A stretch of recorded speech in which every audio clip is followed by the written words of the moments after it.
The hosts of bracketology are experts in nothing. They claim no advanced knowledge or profound insights. Instead, they are just three judgmental idiots who really like to bloviate their own opinions whenever given the chance. Take what they have to say with a grain of salt, or not at all. You'll probably be better off that way. All right, fellas. I wanted to hear your thoughts as, at least one of you is a sly bastard. On this question. So let's say you broke into somebody's house and your goal is to steal something, but you don't want to steal anything valuable. You don't want to fuck up their house bad. You just want to inconvenience them. So what are the things that you would take that would be like a true inconvenience to somebody? All of their salt. Okay. I'm fairly certain that at one point I was at your house and I stole the batteries out of your remote control. Or all the serious? toilet paper. Yeah, I'm pretty sure I did that one time. And you never said anything to me about it. But I just straight up took the batteries out of your remote control. I think I remember being very confused. Yeah, being like, where the fuck did these batteries go? Because I think that was when I was living by myself. Oh, yeah. You were in your apartment by yourself. Yeah. That was the whole idea, man. Get in your head. All right. A, I didn't know until just now that was you. I thought that I'd like gotten drunk or high or something and, lost batteries. Am I the sly bastard you were talking about? I mean, definitely now. Piece of shit. No, but think about like devious, like going into like their books and ripping out the last 2 pages of their books. Matt said taking all their toilet paper. That would suck. I think it would be better to, first of all, I do need to say I would never disrespect novels that way. Yeah, I couldn't do that to a book. Pages out of a book. Like that's okay. That's a life rule. Now, second of all, I think more importantly would be to put a little tiny, I would get some of those like foil covered chocolates.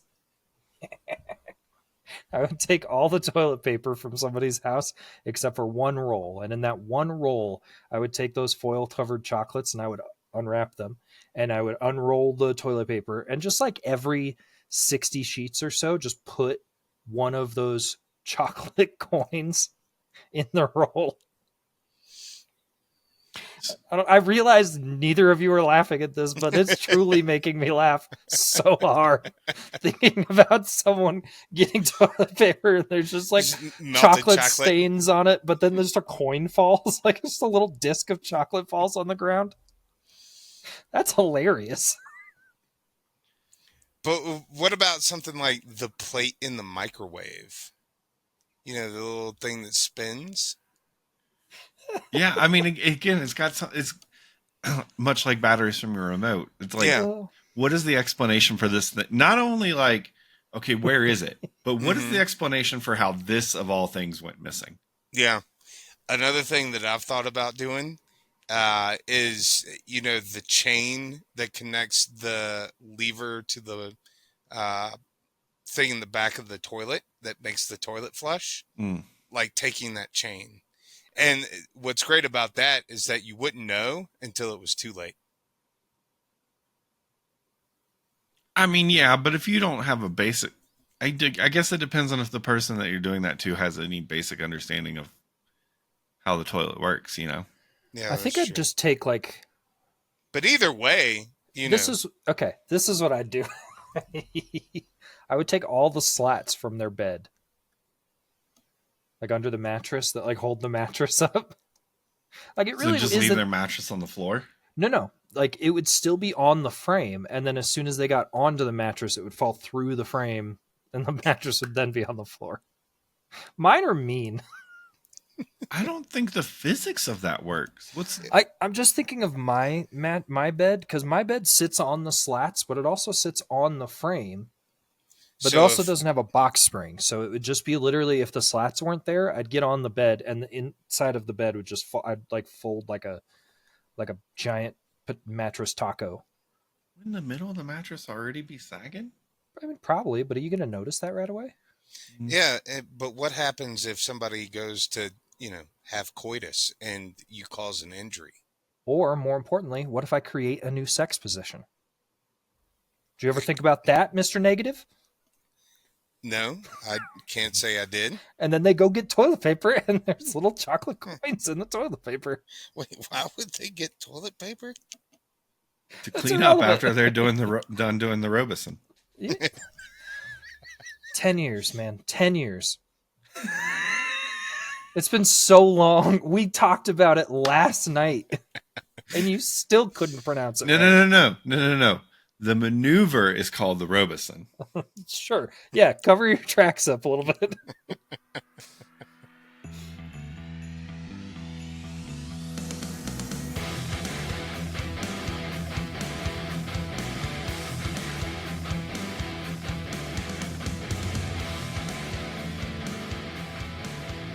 Hello and welcome back to Bracketology, the podcast that definitively decides all things tournament bracket style.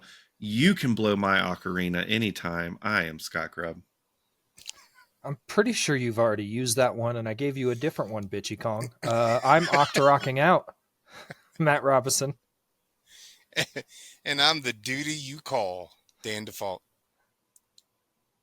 This week, we jump into the semifinal and final. We are at the end of the best video game franchise bracket ever. It's the end. It's the finale. We got 3 whole matchups to talk about.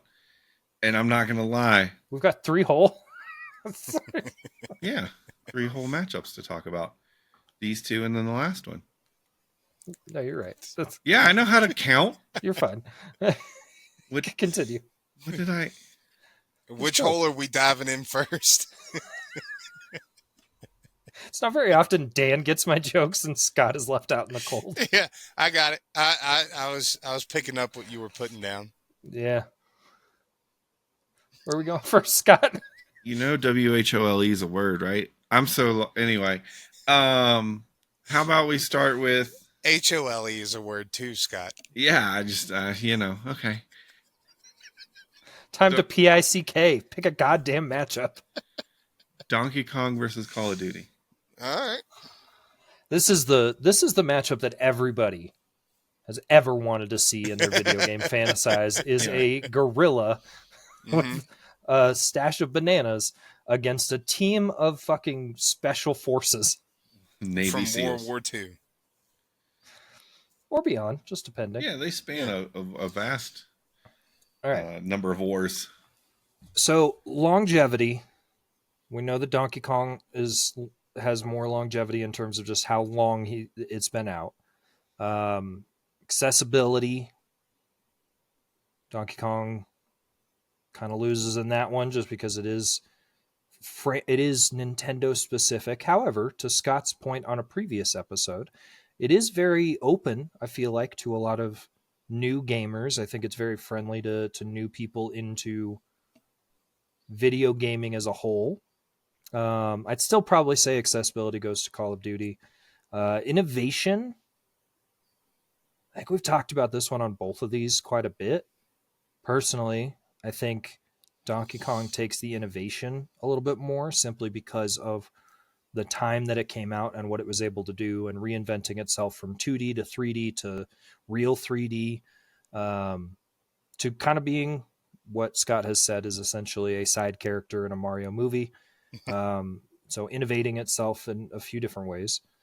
And then replayability. I love replaying old Donkey Kong games, but I know that I'm not alone in that, but I know in this particular conversation, I may be in the minority. No, I actually think quite often about rehooking up my N64. The only problem is I really want to find like an old tube TV that someone's trying to get rid of to hook it up to. Just get the original feel for everything. Yeah, because trying to, like when you hook it up to a flat screen, that quality loss that you get as it's trying to upscale is so rough that it makes trying to revisit those games kind of difficult. To do it on something that's going to match that nostalgic rose-colored tint that I'm looking at it through, like I want it on that tube. I will say that is one scenario. thing that the Switch is really good with, right? With their NES, SNES, and 64 like apps that are available on the Nintendo Switch. It's not the same by any means, but I do think that it is more, what's the right word for it, like true to form of what the original games were like. So that's when I go back and I play Donkey Kong Country or Donkey Kong Country 2, I do it on my Switch, and I have a great time with it. Yeah, I watched the McElroy brothers. They did a, what do they call it? One Heart, Three Thumbs is I think what they called it, series, where Sounds like a weird porn. Yeah, a little bit, yeah. Where they all played Donkey Kong Country together, but one of them was responsible for the back and forth movement, one of them was responsible for jumping, and the other one was responsible for like speed, whether or not they were running, I think it was. But like cool. It was a very different way of playing the game, and they struggled through it. They beat it, but it was like rough. And now I forgot where I was going with that. That sounds like a great way to ruin a friendship. Or family. I will, however, say, I don't know, man. Donkey Kong has a place like collecting the Kong letters, like getting the balloons, like the Donkey Kong balloons for extra lives and stuff. Man, that there's a sense of satisfaction that you get there that I think you can only match in Call of Duty with actually like winning a multiplayer game. What I was going to say is in their replay that they did, it had the very realist, like they used an emulation that had that look and feel of what it used to be. So I don't know. But I think in terms of replayability, do you think of that as like, I don't know. I know we've kind of talked about replayability one specific way throughout this whole bracket, but is going through the storyline and playing the levels of Donkey Kong a different kind of replayability compared to Call of Duty, where you play a match, you win or lose, and then you have the option to play again? Like, are those two different kinds of replayability? Yeah, And and do they compare? I think you can summarize it just within the Call of Duty world. Like when you buy a Call of Duty, how many times do you go through the storyline? The last couple of years, zero. I played. I haven't played the newest one at all. I think I started the storyline of the one before that, and maybe the one before that. I like it's never an interest point for me. But the multiplayer is what keeps you coming back, right? Yeah. Donkey Kong is all that storyline. So the storyline is great, and that's why you come to the game. You know But what is I it the mean? storyline that's great, or is it the mechanics and gameplay? It's Because I couldn't all tell of you it. shit It about the has to. storyline. It has to be all of it. You know, you can't. The storyline for Donkey Kong Country, pretty simplistic, but the mechanics are great, and it gives you enough to keep you motivated and going. But the gameplay is so fantastic. Um, that's why you come back to it. I would actually push replayability kind of even looking at it through those lenses, right? One is the multiplayer replayability. You're going in, you're playing 15 minutes a match, you're talking with your friends. That has its own appeal. Um, Donkey Kong is the single player replayability, and you're playing it because of how good those levels are and how fun they are and how immersive that world is.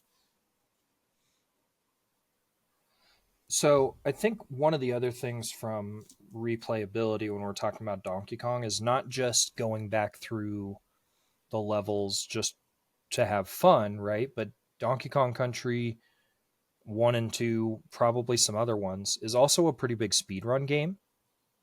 And I think that's another replayability aspect, right? Like do you guys want to guess the this is on speedrun.com, so I don't know how accurate. I'm assuming that's a pretty reputable source. The number one time for speedrun on Donkey Kong Country is? It's going to be something ridiculous, like 3 minutes and 24 seconds. It's not quite that ridiculous. Like they've used some kind of weird ass glitches. I don't know. But 30 minutes. Glitches. 30 minutes even. To go through the entirety of Donkey Kong. Yeah. That makes sense, because it's not like something that you could, like, it's not like Mario where you have world jumps that you can go to. I think Dan's being attacked by a Decepticon right now. Yeah, I'm sorry, Mr. Alien, but we didn't hear anything you said other than it's not like it's not like Mario where you have world jumps. Sure. Yeah, it is very linear, right? And I think that going back to replayability, I think that's something that we haven't touched on much at all in this bracket, is the want for people to be able to complete a game, but not just complete a game, but complete it faster and faster and faster. And so they do spend a lot of time. But it is, I mean, it's definitely a big game for it. But does that compare to the worldwide phenomenon that is Call of Duty? Well, and again, I'll go back to what I said in the previous round with Call of Duty, like how much of the replayability, because there are a lot of Twitch streamers. I recognize that, right? There are a lot of people that have made a ton of money playing Call of Duty, but how much of that is because they want to play Call of Duty, and how much of that is because they're making a ton of money playing Call of Duty? You know what I mean? I don't think they would be making a ton of money playing Call of Duty if Call of Duty wasn't inherently a good and popular and fun game. You know what I mean? There wouldn't be as much of an interest to watch people playing the Nintendo 64 version of Superman because that game is just cheeks, right? Call of Duty... Where is this coming from? Where is this bullshit word coming from that you're just making up? I'm not making it up, but Call of Duty is a good game that a lot of people want to watch other people play. You know, some because they just enjoy it that much, some because they themselves are trying to improve and they're watching, you know, quote unquote professionals play the game.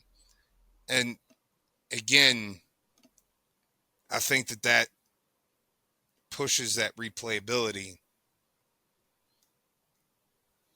But I mean, the game is designed to be replayable. You know what I mean? Like that is true.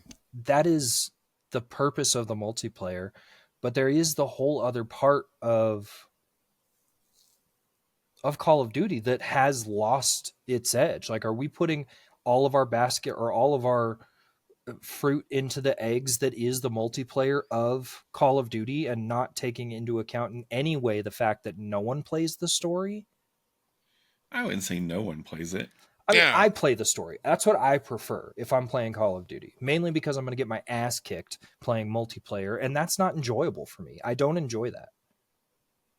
So, but again, you have to take yourself out of it. You know, when this went up against Resident Evil, I myself prefer Resident Evil games to Call of Duty games, but I can also recognize the fact that Call of Duty is a better franchise video game just because of how it changed the landscape of gaming. But it wasn't alone in doing that. And Donkey Kong also changed the landscape of gaming. Like, it very much did. But I don't think it changed it to the scale of Call of Duty. Right? It's not designed to change it in the same way as Call of Duty. But that doesn't lessen the impact that Call of Duty has had. But it does lessen calling it the best video game franchise in my eyes. I mean, I guess that's just me, is when I think of the best video game franchise, part of that is, do I want to play it?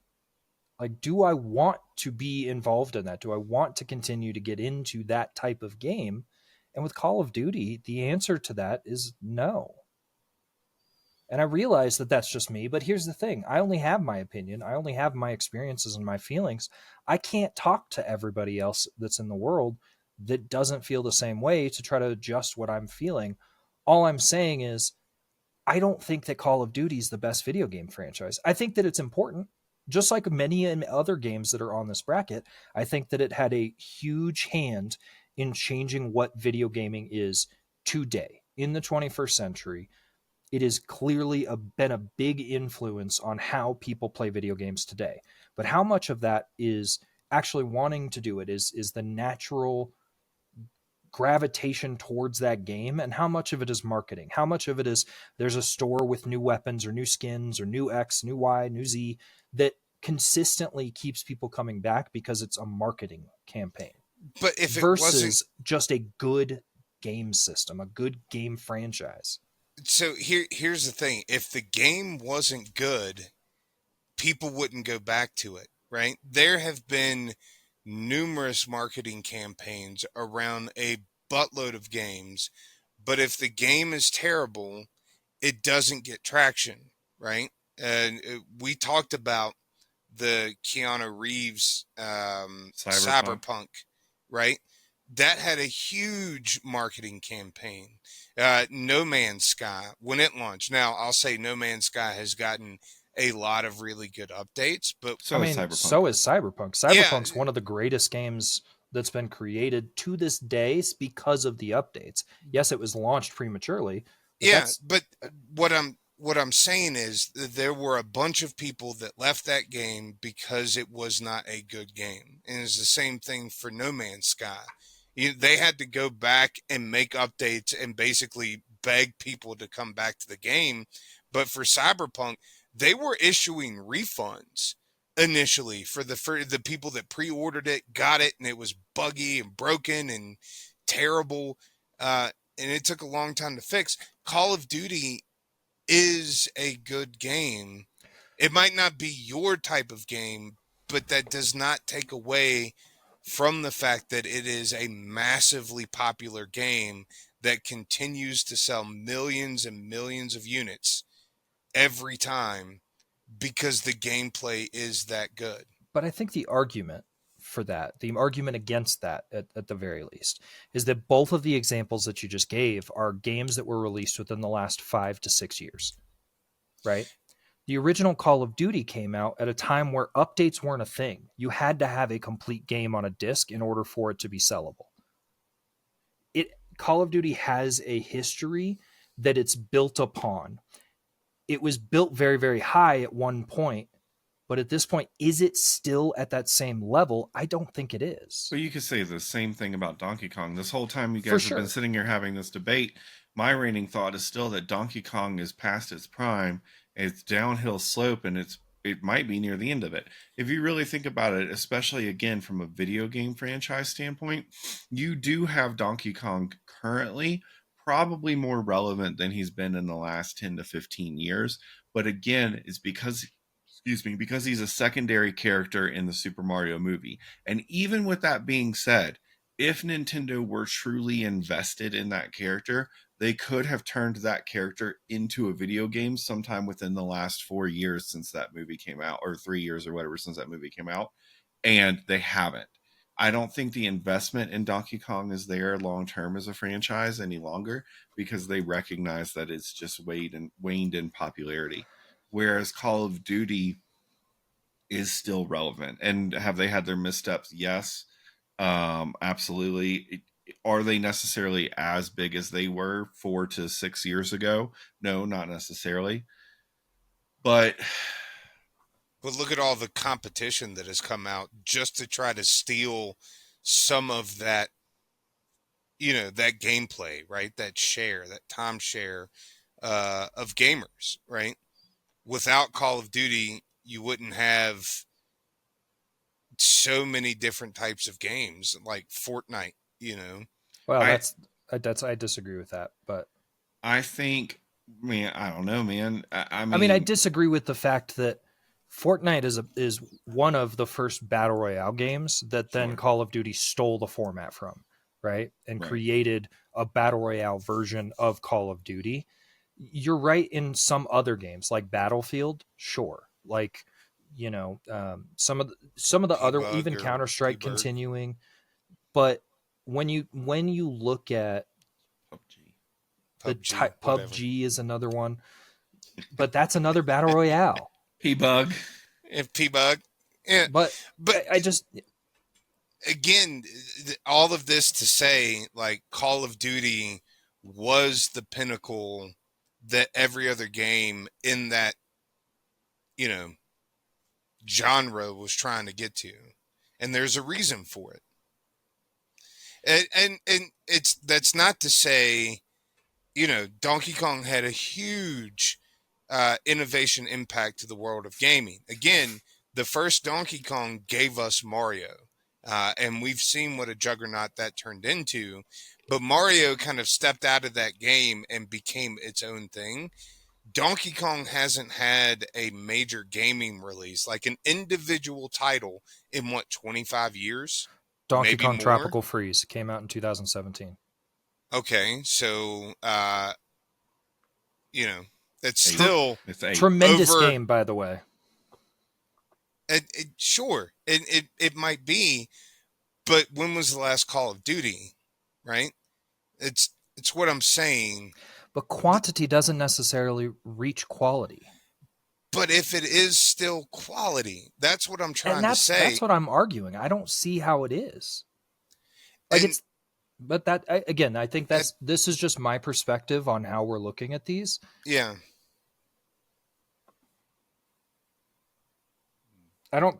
Let's put it this way. I don't think you're going to change my mind on this vote. I've got to put my vote for Donkey Kong, even if I know what y'all two's vote will be. I get that. Stand by your convictions. I think that Donkey Kong is a better game franchise. I just do. Just when you look at its entirety, from start to most recent edition, I find that more replayable. I find that more exciting and more fun than I do Call of Duty. And the fact that I didn't even know that there was a Donkey Kong released less than a decade ago. Okay.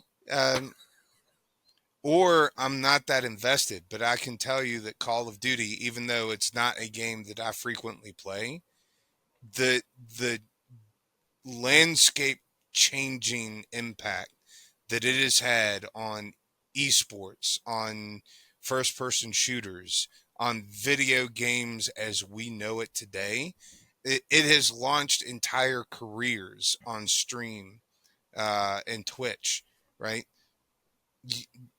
There's no way that my vote can go for anything other than Call of Duty. Bitchy Kong, what about you? I don't know anybody by that name. I too am gonna have to vote Call of Duty. I think the way it's kind of pushed envelopes in certain ways. I think just the sheer number of hours that people have put into it over hours that they may have individually put into Donkey Kong. That replayability factor is huge. I think from an accessibility standpoint, it is a low-hanging fruit kind of franchise that a lot of people get into. And again, it's another one of those ones I said about kind of like Halo, where everyone's played a Call of Duty. Like at some point, even my wife loved the zombies mode. Like it, I don't know. I feel like it's got to move on. Speaking of moving on, what's our next matchup? Our next matchup is Zelda versus Grand Theft Autoerotic Asphyxiation. That wasn't bad. I wanted to get it in. You were prepared. I could tell you were focused on it though. I had to like pinpoint my focus on it, but I got it. We got there. Joke has been made. All right. Zelda versus GTA. I mean, I think just in terms of, going back to the previous conversation, quantity, there are more Zelda games than there are GTA games, but does that necessarily mean that it's better? Cool. I'm here. I was thinking about your question for a second. That's a really tough one because, like I said in the last episode, one of the reasons why I think I respect Rockstar so much is because they are so good at everything they do, right? Again, when you think about the complexity of Grand Theft Auto, there's so many possible fail points. There's so many ways that that game could go wrong. Again, when you think about like Cyberpunk, people, one of the chief complaints people had about that game were the driving mechanics and how the GPS didn't work and didn't make sense, and how it, Grand Theft Auto had driving mechanics and a GPS, and they were both great and functional. And they also had flight mechanics, and they had golf mechanics, and they had darts mechanics, and they've had motorcycle like, and every single one of them is good. Every version. Um, and again, that expands out to things like storyline and environment building and voice acting and soundtrack. But all of that being said, when you think about especially the two most recent entries in the game, Breath of the Wild, or in the franchise, Breath of the Wild and Tears of the Kingdom, man, you can say a lot of the same things about Zelda. Those soundtracks are perfect. Those storylines are great. The game mechanics are awesome. The physics that they put in them are stellar. The environments are beautiful. Like, these are very equal footing when it comes to quality, I feel like, of game. Yeah. Yeah. I think kind of on that note, I don't know if I've actually like talked about this on the podcast, but I'll use this as an opportunity to do so.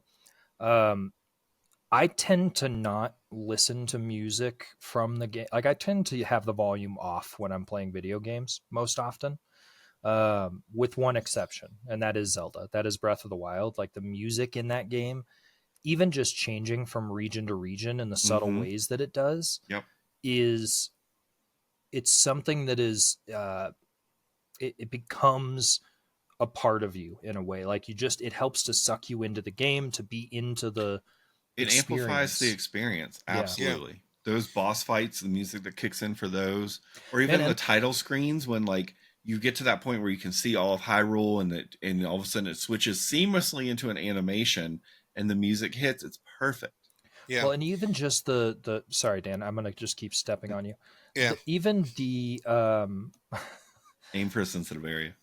even the like the small Easter eggs within that, right? The small things that um, you get to one character and he just happens to offhandedly mention something that was only brought up in the series 7 games ago, right? It only was talked about in a game from 1992. Like, the attention to detail in both of those games, specifically Zelda, what I'm talking about, is just it's very, very precise and it's impressive. That's what you want from a long-standing video game.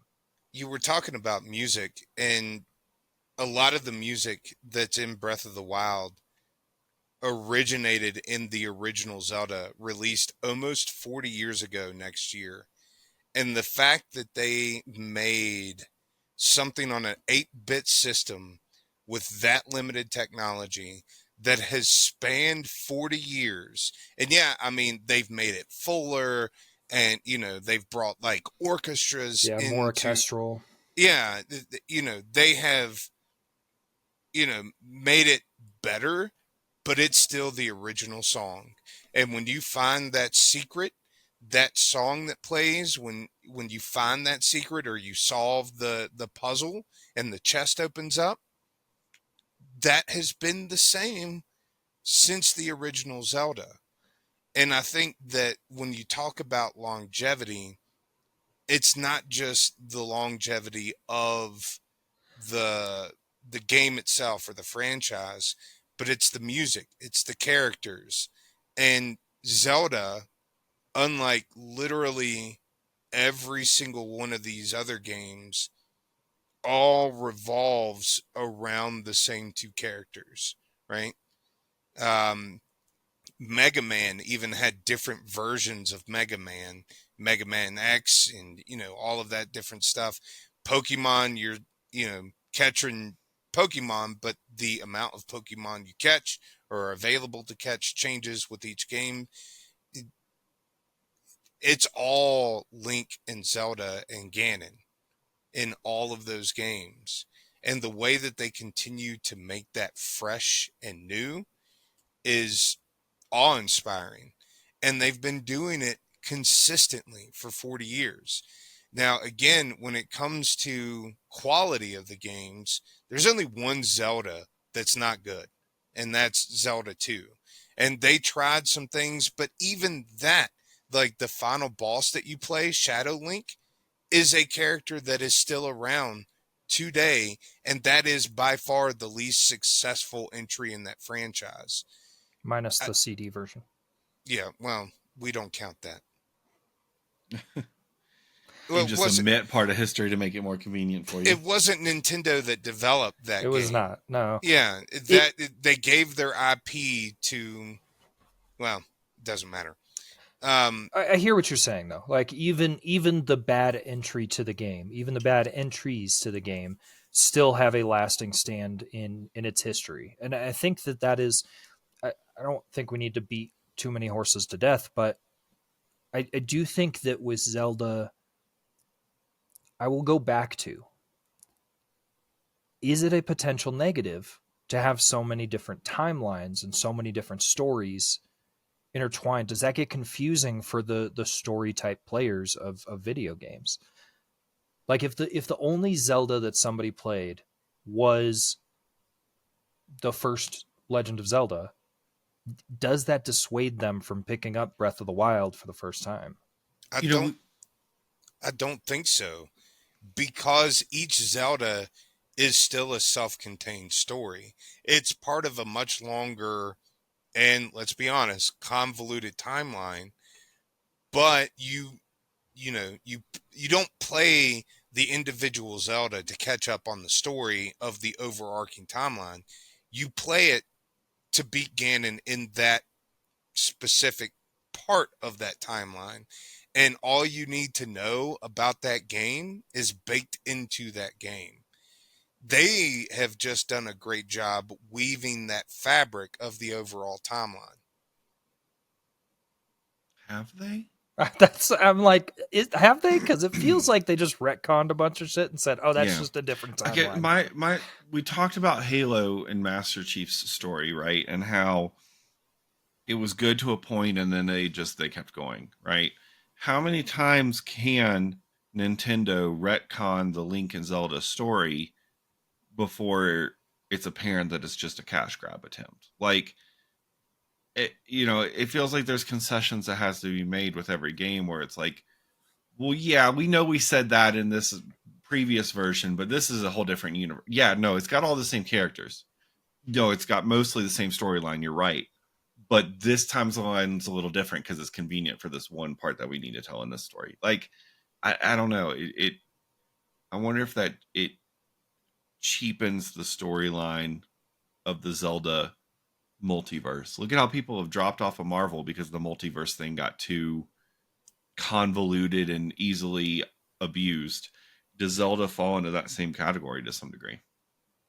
I mean, I think at least a little bit, personally. Like, and I think that if you get people, because there are a lot of people, Dan, to counter your point, that I think do get very much into the overarching story. That's why there are 70,000 YouTube videos trying to explain the Zelda timeline, or the different timelines that exist. So I think that there is a little bit of dilution that happens when it gets retconned, again, But I to mean, make up for this story. for a franchise that's been telling a singular story for 40 years, can't you kind of expect that? I mean, comics do it all the time. You're not wrong. I mean, and that is the generally accepted way of how comic books work, Yeah, and they are still popular. Retconning always has to happen. I think, I don't know, what do you have to say, Scott, in terms of GTA over Zelda? Oh, man, I think in terms of GTA over Zelda, I think that innovation for me lends itself. Man, I don't know. That's tough because if I think about innovation today, I think Grand Theft Auto gets that category, but it's I'm afraid that's more of a like, what have you done for me lately type of situation. Little Because in the recency grand, bias. yeah, because it did push, like, when that game came out, when GTA 5 came out, I remember people looking at it on PS3s and going, how are we getting this scale map with all its capabilities and everything on this device, you know? And everything that was able to achieve, it's huge. And again, I think it, by today's standards, it sets a bar. It's in the same storyline with games like Zelda and Skyrim when it comes to storytelling. And it's just a different kind of story. It's not the fantasy and everything that those are, but it does a great job in that space. But as a whole of a franchise, Zelda is a foundational video game. You know, it's a not video game. It's a foundational franchise, right? It would some. I mean, did adventure games like it exist previously? Sure, but they were all, the MS DOS word Yeah, text adventure based. text based games. Yeah, exactly. Um, Zelda remolded that and made it something that has kept it relevant for this period of time. And again, I think Zelda is foundational in that it it provided the backbone that games like Elder Scrolls are built on, and that Boulder's Gate, like those games. Again, not to say that they wouldn't exist, but Zelda opened the door for those, right? So I think that innovation and that kind of legacy is really telling. Again, because when you look at it now, 40 years out, it's still winning Game of the Year when it puts out new things. I think GTA for me is the more replayable one. I did play both of the most recent Zelda games all the way through. I certainly have over 100 hours in each, but I still probably have more time in GTA 5 alone. And then you start to think about 4 and Vice City and San Andreas and 3, even like all the hours I've put into all of those, it puts Grand Theft Auto over the top for me. And I think, again, when you look just at 5 and the number of units that 5 sold alone and the multiplayer aspect of it and the billions of dollars that just that one version of the game brought in, not all of the franchise, just that one. I think that really speaks to that replayability. I mean, people are chomping at the bit for 6, but 5 is still one of the most played games, and most streamed games on Twitch and everything. It has a huge role play community. That replayability, I think, is really significant. I do think Zelda certainly has it. I think there are a lot of people like you, Matt, who kind of can zen with it, but um, overall, I would say it's not. It doesn't reach the same kind of replayability for your general audience. Um, Man, this one's really tough for me personally. For the I don't know if sake I of really our, answered your question. well, I mean, I think you gave some arguments. For the sake of our listeners' time, I think we need to get to a vote. You're I probably right. agree. You're probably right. I don't want to go first because I'm still not 100% sure. I'll go Dana, first. Yeah.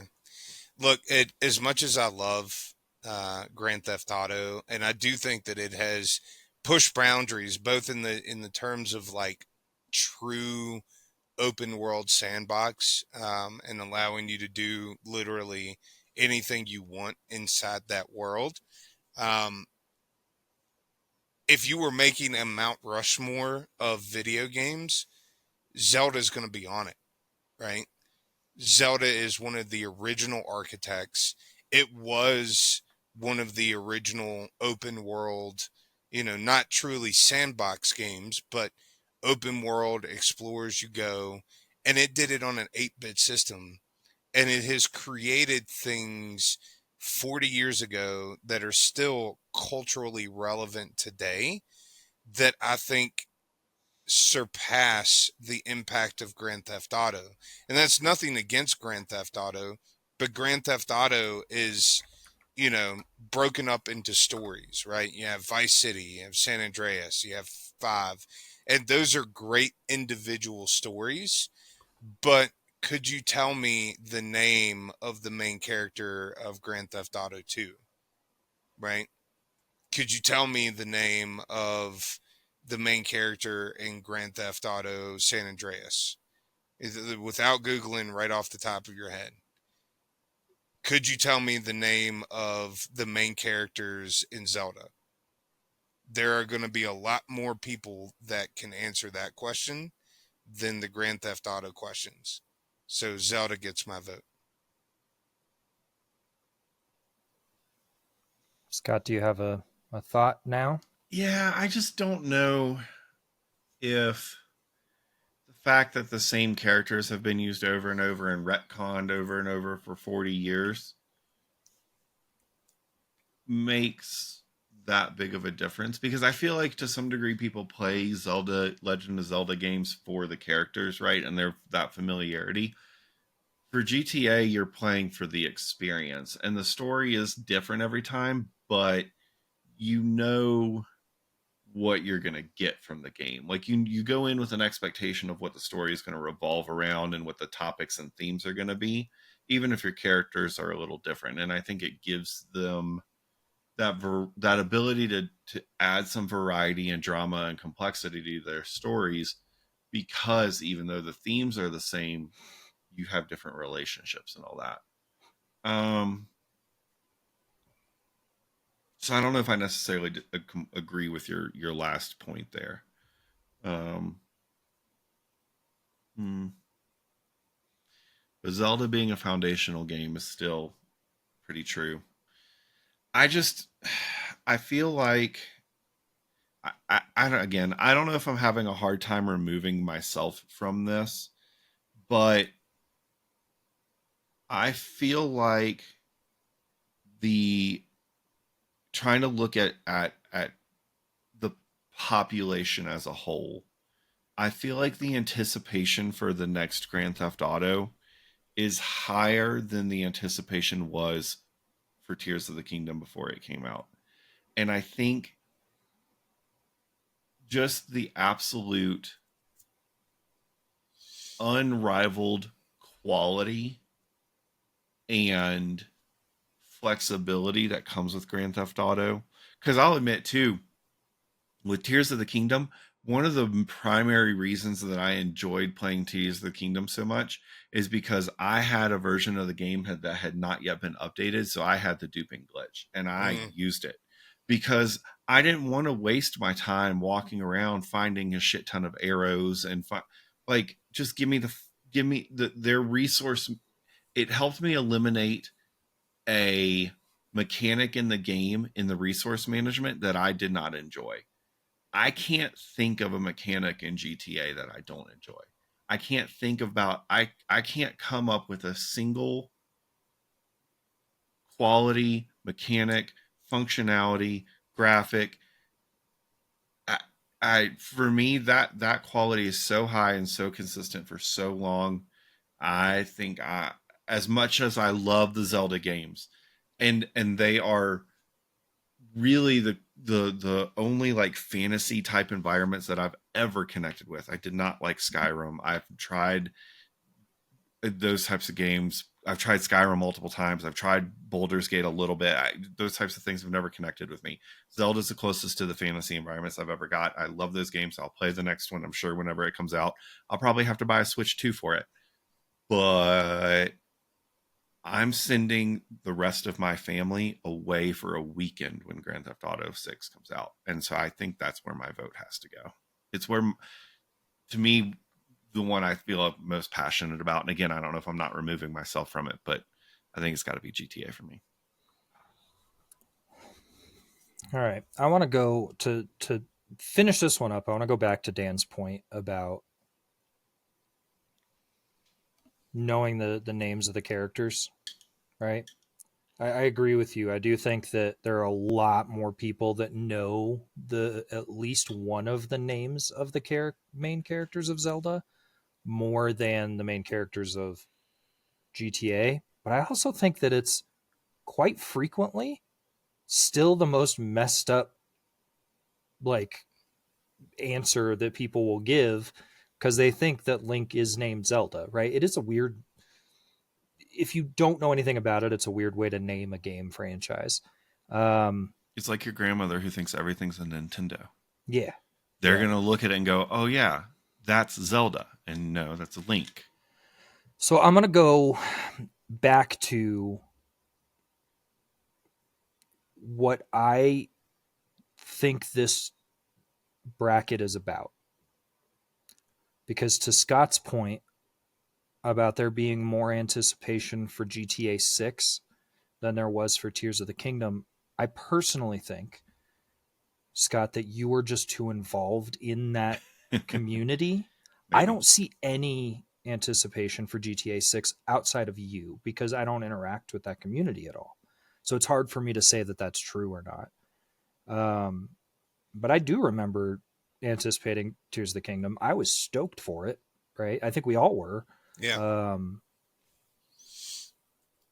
But again, really there have only been a few Zelda games that have actually caught my attention. So I'm going to cast my vote with a sound clip. Zelda moves on. And I think that it really just boils down to it being more widely seen, widely known. Even though GTA, I think, does have probably what is and will be the most anticipated game of the next 10 years is GTA 6.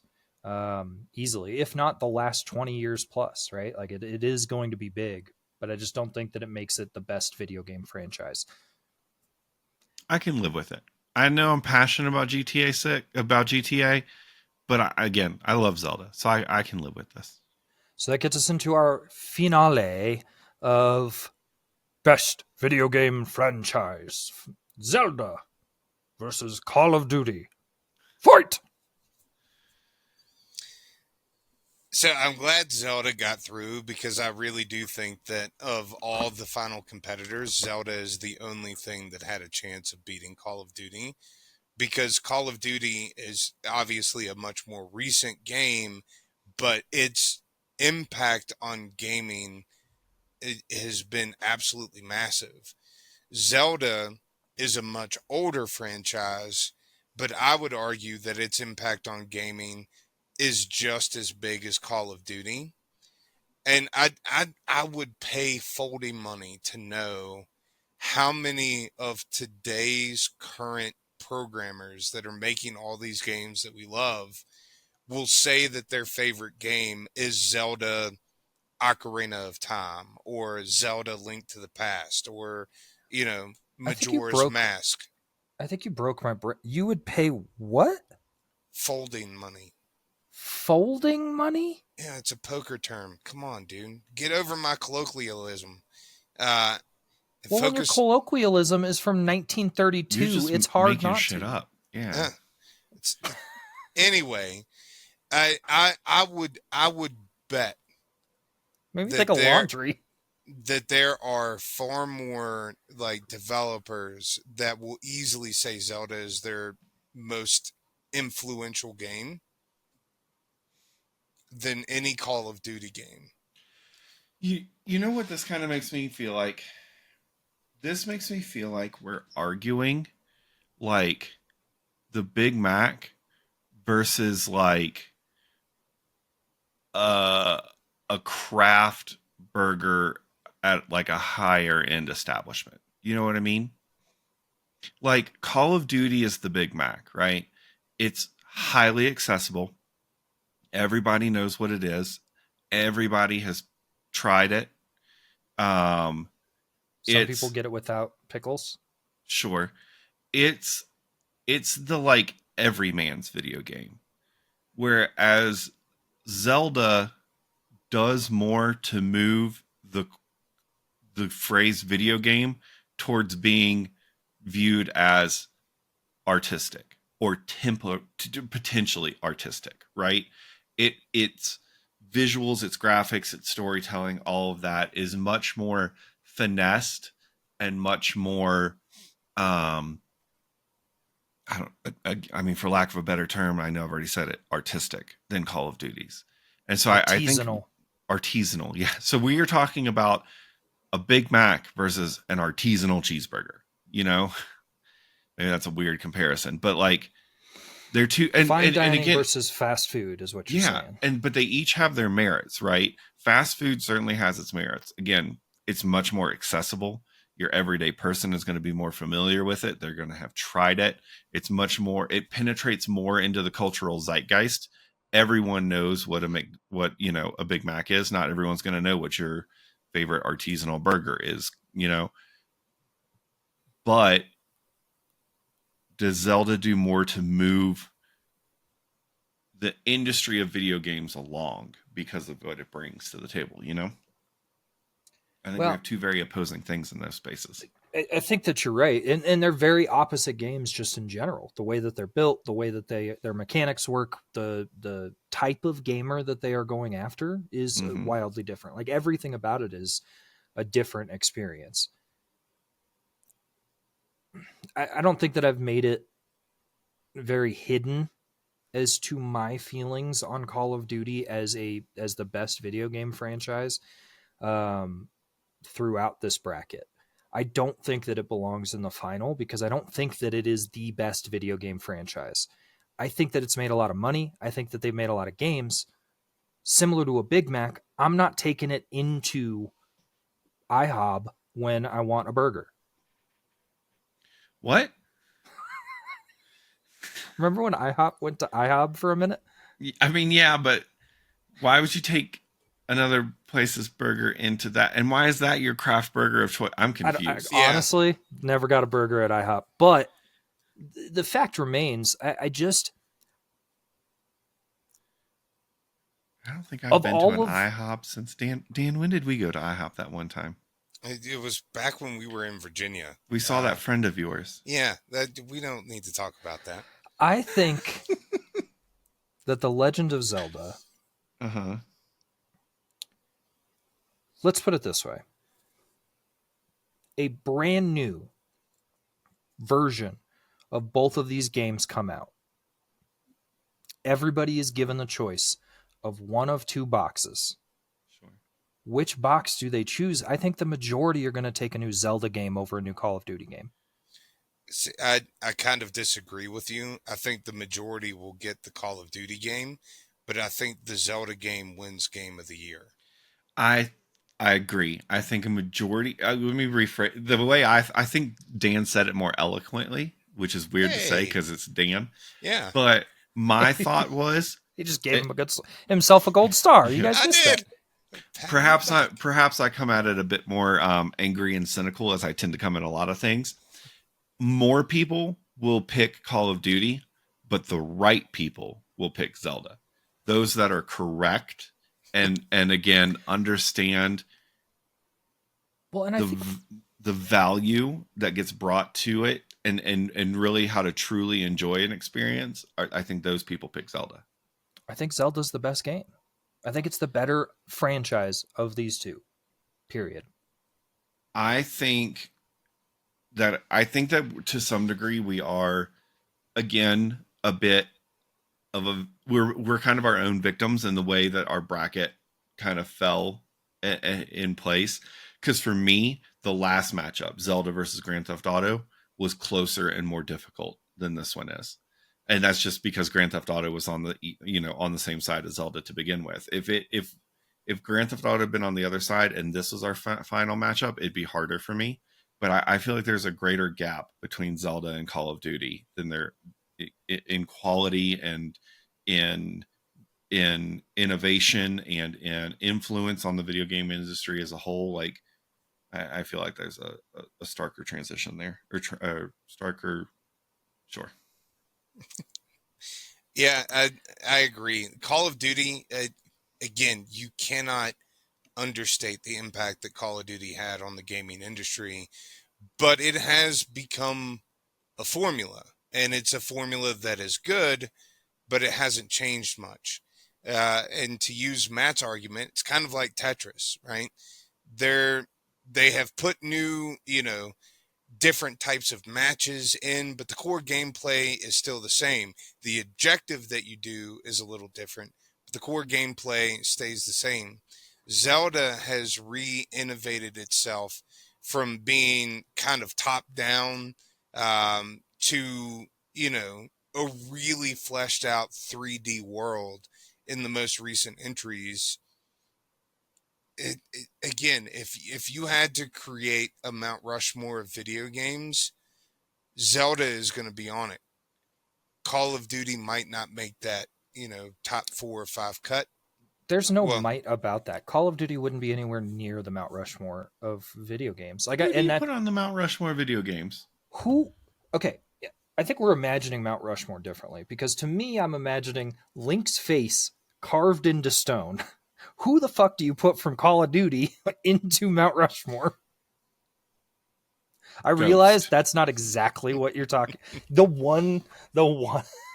I mean, someone's going to represent the franchise. It's going to be anyway. I think that this goes back to what I said earlier, which is just that what it really boils down to is, what is the best video game franchise? And the answer is a video game that created video game franchises, and that's Zelda. Yeah, its door opening that it did years ago, and the way that it's remained relevant after all this time, I think it speaks to the longevity of Zelda. I'm stoked for GTA 6, and I will be pretty excited whenever the next Zelda game is announced as well. I couldn't even tell you what Call of Duty we're on right now.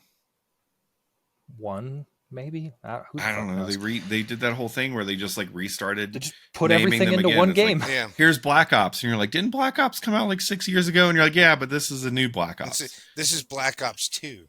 So anyway, all right, gets us to the end. I feel like maybe coming as a surprise to nobody, but best video game franchise, Zelda. The Legends of Zelda. Yeah. It is definitely legendary. Okay. Here we go.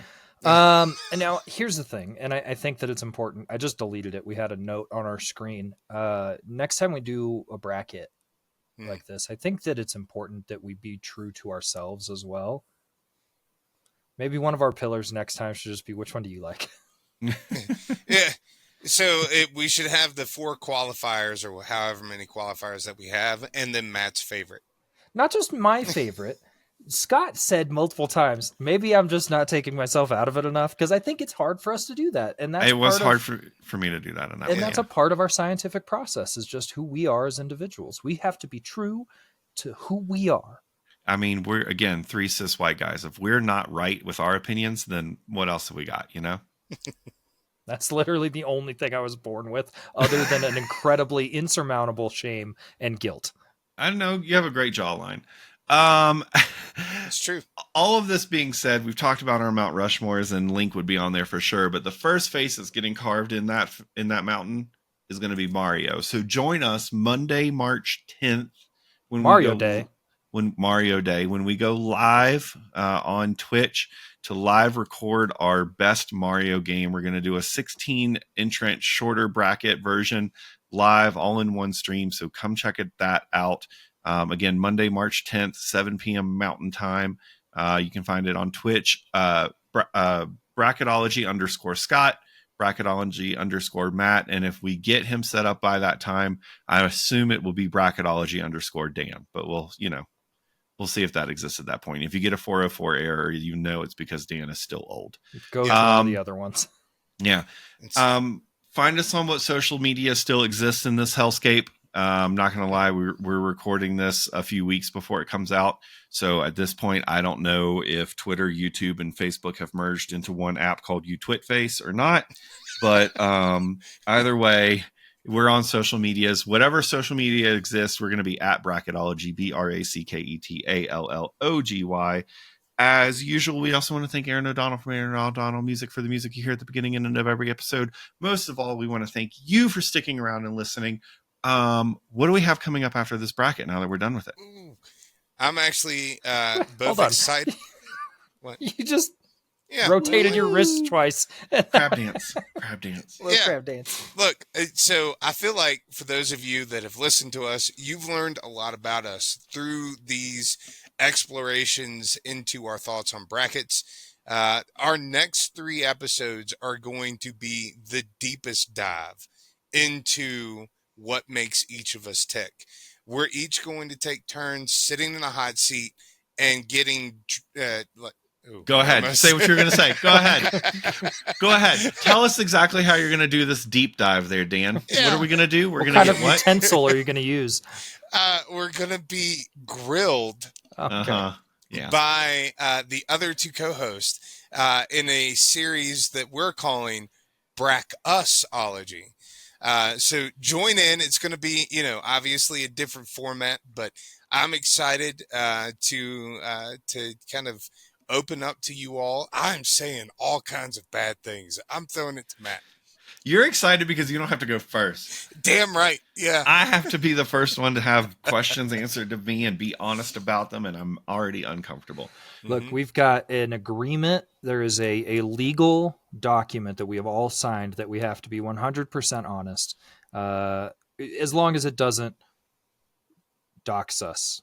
Sure.